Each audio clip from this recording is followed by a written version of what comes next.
नमस्ते और स्वागत है आप सभी का। आज की इस महत्वपूर्ण चर्चा में हम एक ऐसी चुनौती पर बात करेंगे जो अक्सर प्यार और लापरवाही के बीच की धुंधली रेखा बनकर रह जाती है। लूज और वीक पेरेंटल बाउंड्रीज, यानी ढीली या कमजोर पारिवारिक सीमाएं। क्या आपका बच्चा आपकी एक ना को 10 हाँ में बदल देता है?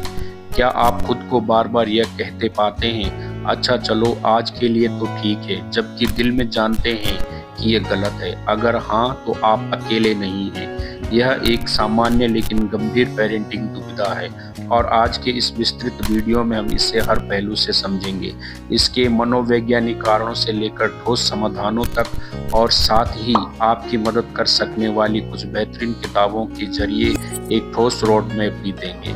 तो समय निकालिए और इस वीडियो को अंत तक देखिए। आपके बच्चे के रिश्ते में स्पष्टता, सम्मान और संतुलन लाने का काम कर सकती है। आइए सबसे पहले यह समझने की कोशिश करते हैं कि पेरेंटिंग के संदर्भ में सीमाएं या बाउंड्रीज आखिर हैं क्या। ये कठोर दीवारें नहीं है, बल्कि ये वे स्पष्ट, पारदर्शी और प्यार भरे मार्गदर्शक सिद्धांत हैं जो बच्चे को बताते हैं कि दुनिया कैसे काम करती है, उनकी स्वतंत्रता की सीमाएं कहाँ तक है और दूसरों की जिम्मेदारियों और भावनाओं का सम्मान कैसे करना है। जब ये सीमाएं ढीली, असंगत या अनुपस्थित होती हैं, तो बच्चा एक ऐसे समुद्र में तैरता रहता है जहां कोई किनारा नजर नहीं आता। ना तो सुरक्षा का एहसास होता है, ना ही दिशा का ज्ञान।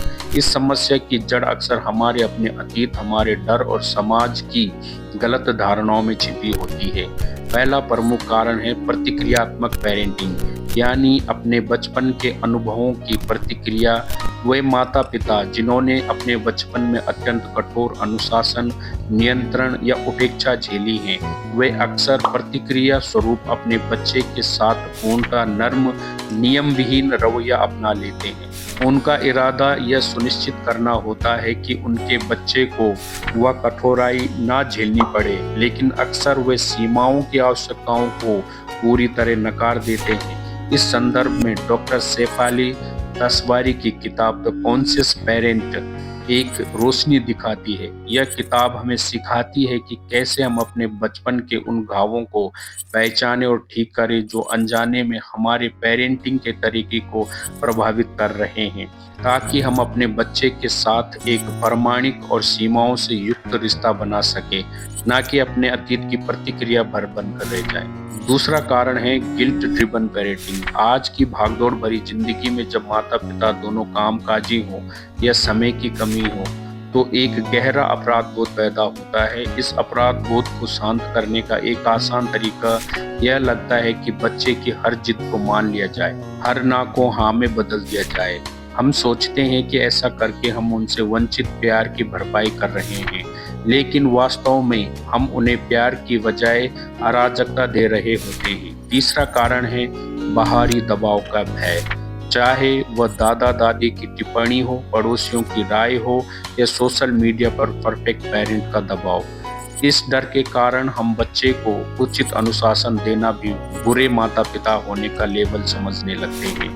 और चौथा, सबसे भ्रांतिपूर्ण कारण है प्यार और अनुशासन को परस्पर विरोधी समझना।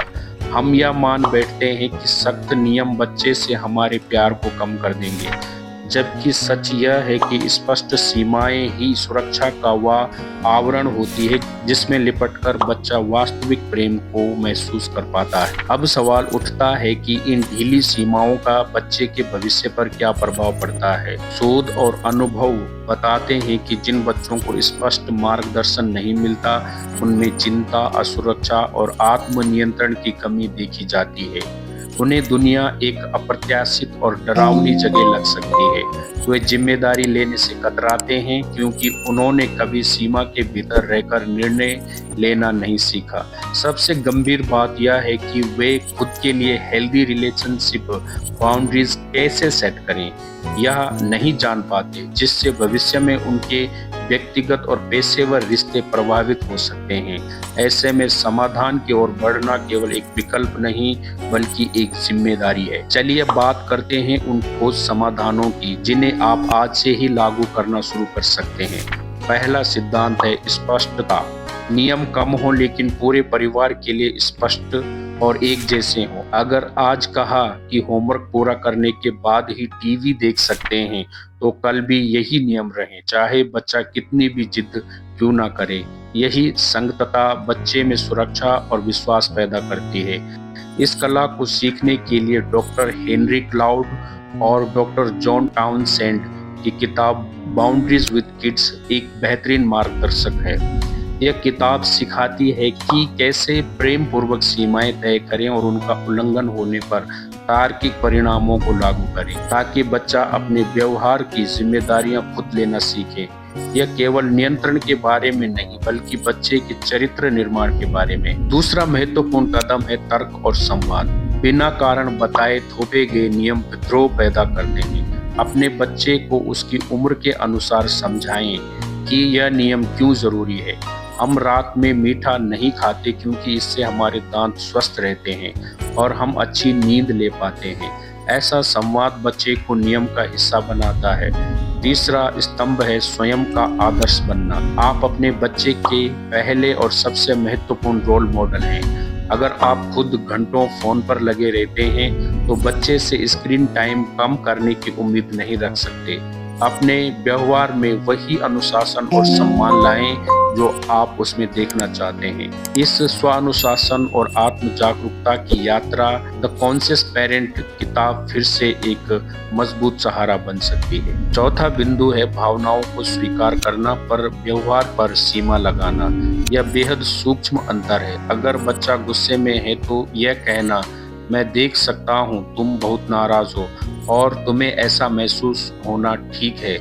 इससे बच्चा सीखता है कि उसकी भावनाएं तो मान्य हैं, लेकिन उन्हें प्रकट करने के तरीके पर सीमाएं हैं। और पांचवा जो सबसे कठिन है, अपराध बोध को बोलने ना देना। जब आप कोई सीमा तय करते हैं और बच्चा रोता है या नाराज होता है, तो यह स्वाभाविक है। इसे अपने फैसले की गलती के रूप में ना देखें। प्यार देना कभी कभी कठिन निर्णय लेना भी हो सकता है। हिंदी में इस पूरे दर्शन को समझने के लिए डॉक्टर आलोक बजाज की किताब बच्चों का मानसिक विकास एक उत्कृष्ट संसाधन है। यह किताब बच्चे के मानसिक विकास के विभिन्न चरणों को समझाते हुए बताती है कि हर उम्र में उनसे क्या अपेक्षाएं रखनी चाहिए और उनकी स्वतंत्रता के साथ अनुशासन का संतुलन कैसे बनाएं।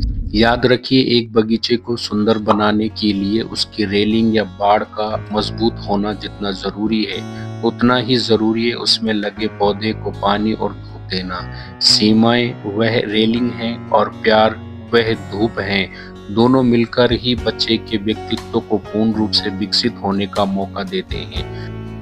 आपका लक्ष्य एक आज्ञाकारी रोबोट बनाना नहीं, बल्कि एक जिम्मेदार, सम्मानजनक और आत्मविश्वास से भरे इंसान का निर्माण करना है। तो दोस्तों, आशा है कि आज की यह गहन चर्चा आपके लिए प्रकाश का स्रोत बनेगी। पेरेंटिंग की इस यात्रा में हम सभी सीखते ही रहेंगे और ज़रूरत बस इस बात की है कि हम जागरूक रहें और सही संसाधनों का सहारा लें। और जैसे कि हमने आपसे वादा किया था, हमारी अगली चर्चा का दायरा बढ़ता रहेगा। पारिवारिक रिश्तों का एक और अत्यंत महत्वपूर्ण पहलू है जीवन साथी के साथ अंतरंगता। अक्सर इस मुद्दे पर चुप्पी और असमंजस का माहौल रहता है, इसलिए हमारी अगली वीडियो उसी संवेदनशील मगर जरूरी विषय पर होगी, सेक्सुअल डिसएग्रीमेंट, मिसमैच्ड डिजायर्स। इसमें हम खुलकर बात करेंगे कि जब पार्टनर्स की शारीरिक इच्छाओं और जरूरतों में अंतर हो तो उस चुनौती से कैसे निपटा जाए, संवाद कैसे बनाए रखा जाए और रिश्तों में घनिष्ठता कैसे कायम रखी जाए। यह वीडियो अगले रविवार शाम 5 बजे आपके सामने होगी। इसे देखना बिल्कुल ना भूलिएगा। अगर आज का यह वीडियो आपको उपयोगी लगा तो कृपया इसे लाइक ज़रूर करें और उन सभी माता पिता के साथ शेयर करें जिन्हें आप जानते हैं कि यह जानकारी काम आ सकती है। नीचे कमेंट में लिखकर बताएं कि आपको पेरेंटिंग की सबसे बड़ी चुनौती क्या लगती है। साथ ही ऐसे गहन और उपयोगी विषयों पर चर्चा से जुड़े रहने के लिए हमारे चैनल अनमोल परिवार को सब्सक्राइब करना ना भूलें और घंटी का बटन जरूर दबाएं ताकि आपको अगले वीडियो की नोटिफिकेशन मिल सके। और हाँ, नियमित अपडेट्स और विचारशील सामग्री के लिए आप हमें फेसबुक पर नरेश वरुण के नाम से फॉलो भी कर सकते हैं। आपका समय और साथ बहुमूल्य है। धन्यवाद। अगले महत्वपूर्ण विषय पर मुलाकात होगी। तब तक के लिए नमस्ते। जय परिवार, अनमोल परिवार।